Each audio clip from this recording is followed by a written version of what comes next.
Graça e paz, amados. Estamos reunidos mais uma vez, desta forma, à distância, mas Deus sabe todas as coisas. Antes de iniciarmos, somente algumas coisas que eu gostaria de comentar com os irmãos. A partir de amanhã está acontecendo uma flexibilização nas reuniões presenciais das instituições religiosas. Com uma série de restrições. Depois, se você achar interessante, peça aí no grupo da igreja e nós colocaremos ali uma cópia do decreto para que você possa ler com mais tranquilidade, mas de antemão esse decreto e as suas restrições nos atingem bastante, nos atingem assim de uma forma muito intensa. As limitações ali, a mesa administrativa está conversando, vai conversar sobre isso e sobre a possibilidade de nós voltarmos a nos reunir, aqueles que puderem, não é? Ou ainda por algum tempo a manutenção dessa forma de nos reunirmos à distância, respeitando, não é? Inclusive agora essa determinação da Prefeitura Municipal. Isso é um comentário pessoal, não é? Mas algumas coisas têm refletido muita incoerência. Por exemplo, a preservação dos grupos de risco, não é? Que não podem participar, mas que estarão tendo contato com os seus parentes, que estariam se expondo a uma contaminação e posteriormente no retorno às suas casas fariam com que os pertencentes ao grupo de risco estivessem expostos da mesma forma. Mas isso é só um posicionamento pessoal. Se você desejar ler o decreto e ali você verificar quais são as restrições, ponha lá no grupo, pastor, por favor, eu gostaria de ler o decreto. E nós publicaremos ali, nós colocaremos ali o decreto. Feche seus olhos, vamos orar, vamos falar com Deus.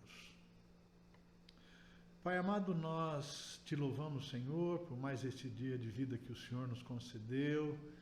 Te agradecemos, ó Pai, pela tua graça, pela tua misericórdia. Te louvamos, ó Pai, pelo teu amor para conosco. E Senhor, te pedimos que o Senhor nos dê clareza, que o Senhor nos dê sabedoria para tratarmos das coisas que dizem respeito ao teu reino.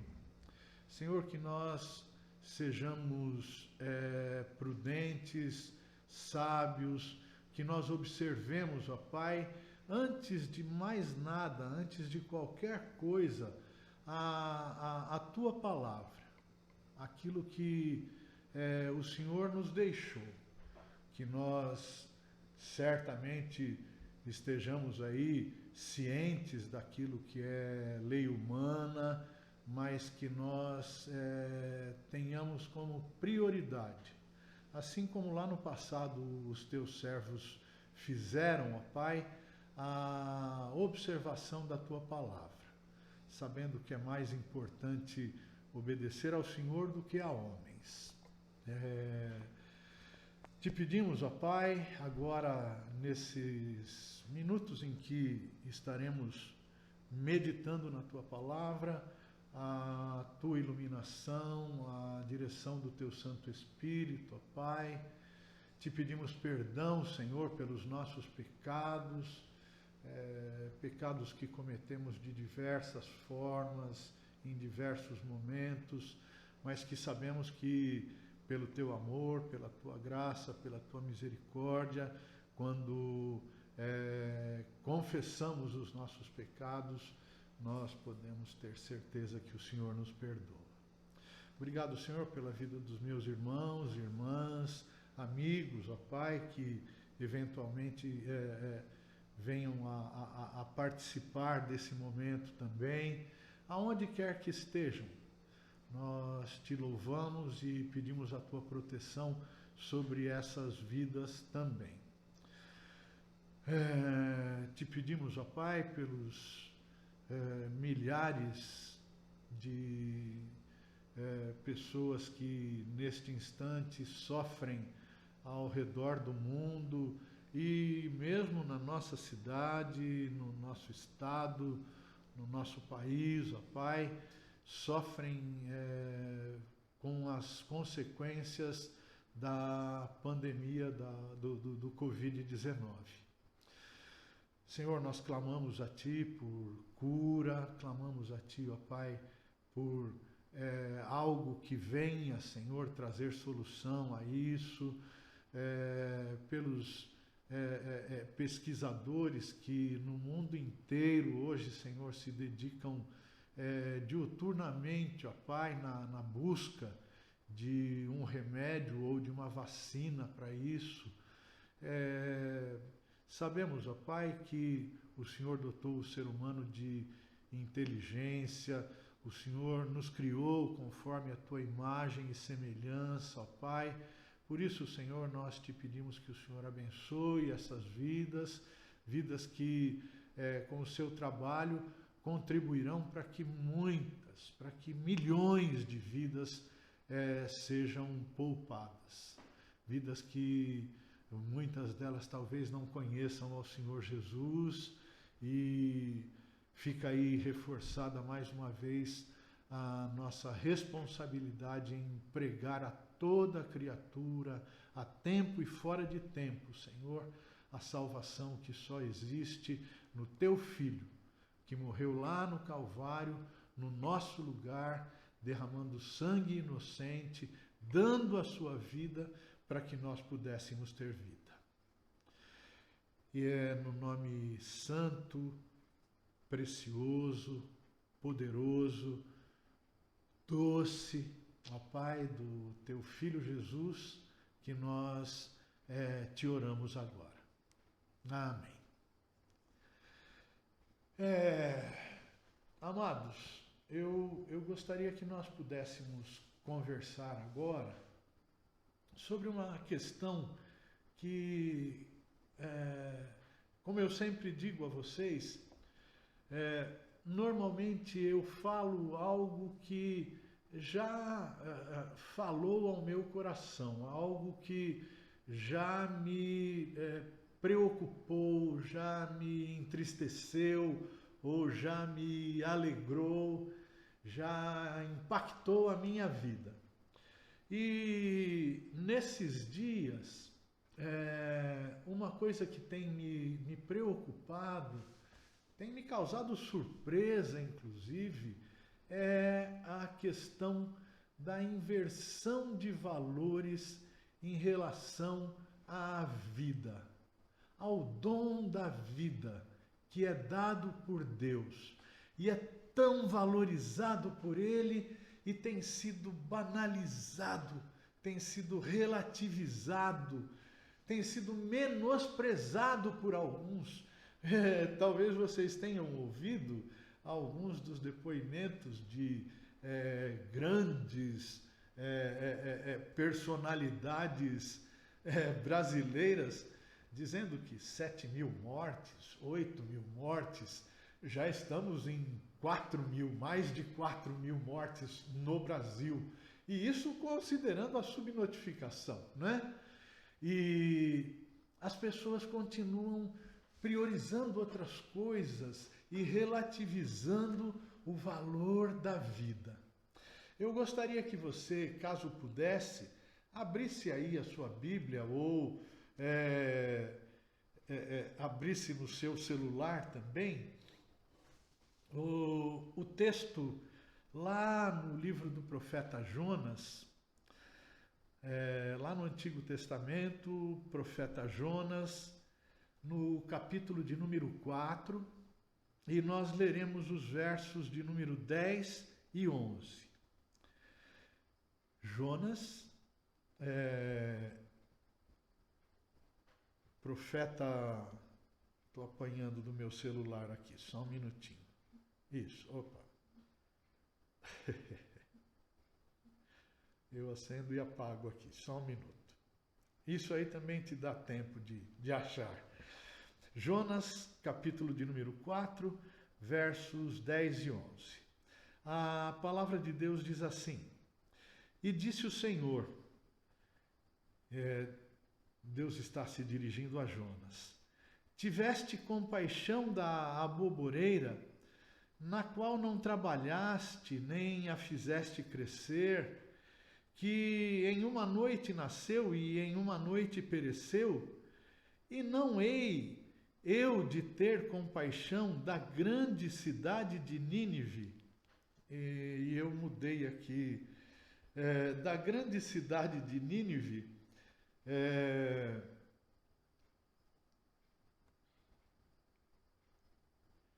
onde 120.000 almas de homens que não sabem distinguir entre a mão direita e a mão esquerda, e também muitos animais vivem. A história você certamente conhece. Jonas havia sido enviado a Nínive para alertar, para dizer àquele povo que aquele povo estava prestes a ser destruído por Deus, caso não houvesse ali mudança. E Jonas já começa tentando fugir dali, né? E toma um barco em direção oposta a Nínive, e no meio da viagem aquele barco é alcançado por uma tempestade, e por fim Jonas admite que ele era a causa e é lançado ao mar e é engolido por um grande peixe. Alguém uma vez brincou que mas que coisa, se referindo a um cristão, né? Que coisa absurda achar que Jonas foi engolido por uma baleia, né? O texto bíblico não fala em baleia, mas fala em grande peixe. E que coisa inacreditável, impossível isso. Me admira você, uma pessoa inteligente, acreditar que Jonas foi engolido por uma baleia. E aquele servo de Deus, sem nenhuma dúvida, sem nenhuma sombra de dúvida, respondeu àquela pessoa: rapaz, ainda que a palavra de Deus dissesse que Jonas engoliu uma baleia, eu acreditaria. Mas brincadeiras à parte, nós sabemos disso e sabemos que depois disso Jonas é vomitado por aquela baleia, depois de uma oração desesperada no ventre daquele grande peixe. Vale a pena que você releia o livro de Jonas. É muito interessante essa história, essa palavra de Jonas, essa oração de Jonas ali no ventre da baleia, do grande peixe, e em seguida ele é vomitado por aquele grande peixe, e por fim chega a Nínive, com raiva ainda, ele proclama aquilo que Deus lhe havia ordenado fazer, e ali ocorre o mover de Deus e o arrependimento das pessoas e o livramento daquelas pessoas. E Jonas, então, agora com mais raiva ainda, se afasta e num determinado momento tem esse contato com essa aboboreira, com essa planta, e que depois de algum tempo, com o nascer do sol, ela murcha. O texto também diz que pode ter havido algum tipo de inseto que comeu aquela planta, e Jonas se revolta com aquilo e diz aquilo a Deus da sua insatisfação com a aboboreira que secou-se. E Deus então fala a Jonas dessa forma: Jonas, você ficou tão aborrecido, tão triste, tão revoltado com a morte de uma planta que você não cuidou, não plantou, e que morreu? E por que eu não haveria de ter me sensibilizado e ter pena e ter preocupação em salvar essas 120 almas que pereciam, além de tantos animais que ali viviam? Eu gostaria que você pensasse comigo nesta noite. Qual tem sido a nossa preocupação, ou qual a nossa valoração em relação à vida? O que tem sido mais importante para nós?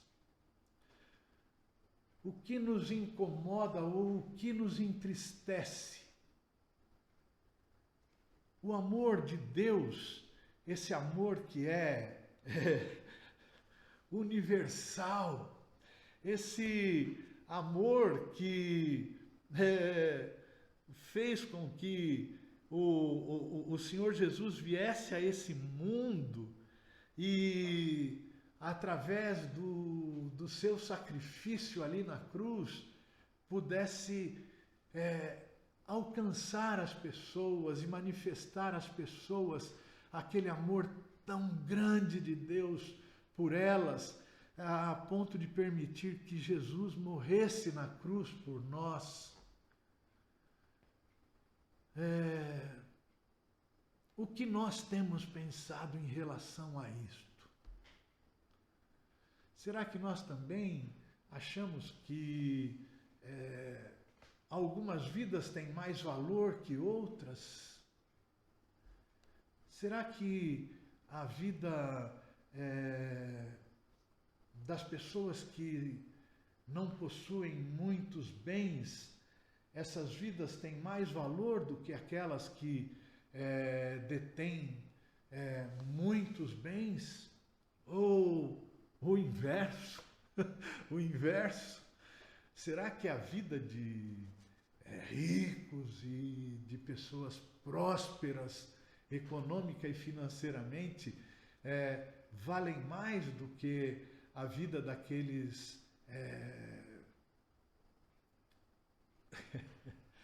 daqueles que estão morrendo nos morros e favelas e nos bairros pobres, sem recursos para serem atendidos? Será que a vida de jovens tem mais valor do que a vida de idosos?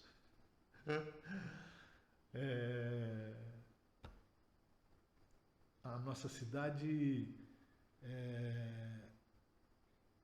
foi tratada ontem por um dos jornais do estado como epicentro da disseminação do Covid-19.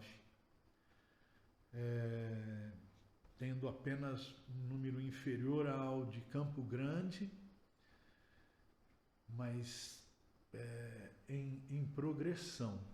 E um dos locais atingidos por isso é uma casa de idosos. Será que nós nos condoemos? Será que nós sofremos? Será que nós lamentamos por essas perdas? Ou são idosos mesmo? Muitos deles, eu já ouvi isso, muitos deles já doentes, muitos deles já com tantos anos de vida. Será que nós nos condoemos dessas perdas como a de um bebê de 7 meses que também foi acometido pelo vírus e faleceu e não teve a oportunidade de sequer chegar ao primeiro aninho de vida? Qual a diferença? Qual o peso que nós damos à vida humana? Como você tem pensado? Com quais pessoas e alinhamentos e ideologias você tem caminhado? A de homens cruéis, maus, insensíveis, ou com a de Deus? E não existe meio termo. Mas isso é relativo, vida não é algo relativo. Vida aos olhos de Deus é vida. Vida que Ele deu. E só Ele pode tirar. Mas quem é vítima da doença, Deus é que tirou. Será que aqueles que estão sendo impossibilitados de receber recursos, aqueles que morrem à míngua lá na favela, lá nos morros, podem ter essa certeza, essa convicção de que foi Deus quem desejou ou os levou àquela condição? E você e eu, com quem nós estamos alinhados? A quem nós temos defendido?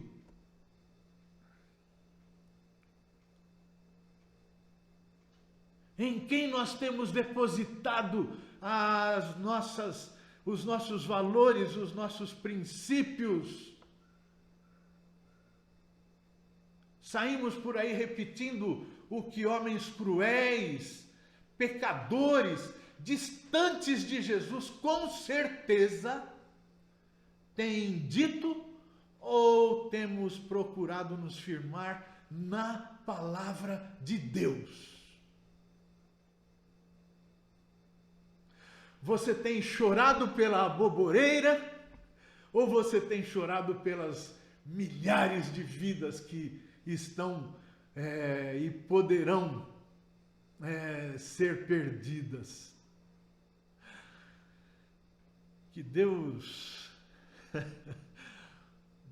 tenha misericórdia de nós, nos desperte para a necessidade de não nos deixarmos envolver nesse clima de relativização e de banalização da vida, tornando-a em algo fútil e vazio e desnecessário para alguns e tão importante para outros. Que Deus nos dê a sabedoria de que a vida do meu semelhante, do meu próximo, seja ele quem for, da prostituta, do travesti, do alcoólatra, do idoso, do pobre, do rico, do jovem, aos olhos de Deus, todas essas vidas são preciosíssimas. a não ser que você opte por continuar sofrendo por aboboreiras, o que seria profundamente lamentável e triste. Que Deus nos poupe de sentirmos a dor da perda de um ente querido, o que não quer dizer que não estejamos sujeitos a isso. Miseravelmente, em alguns dias, nós vamos correr esse risco, sim, de perdermos entes queridos, amigos preciosos, vitimados por essa pandemia, que já ceifou mais de 200 mil pessoas, 200 mil vidas em todo o mundo, que já alcança mais de 2.500.000 pessoas em todo o mundo. Isso sem que se saiba de mortes em lugares distantes, em mortes de pessoas que ainda não foram sequer encontradas. Que Deus nos guarde disso. Que Deus nos poupe disso, mas que nós tenhamos nos nossos corações a certeza de que uma vida vale muito mais, uma vida humana vale muito mais que a vida de uma aboboreira. Que Deus tenha misericórdia de nós. Eu gostaria que nós pudéssemos com tranquilidade orar da seguinte forma: Senhor da ceifa, rogamos-te pelas vidas de milhões de pessoas ao redor do mundo neste momento. Há aqueles que fazem parte da tua igreja e aqueles que também ainda não fazem parte da tua igreja.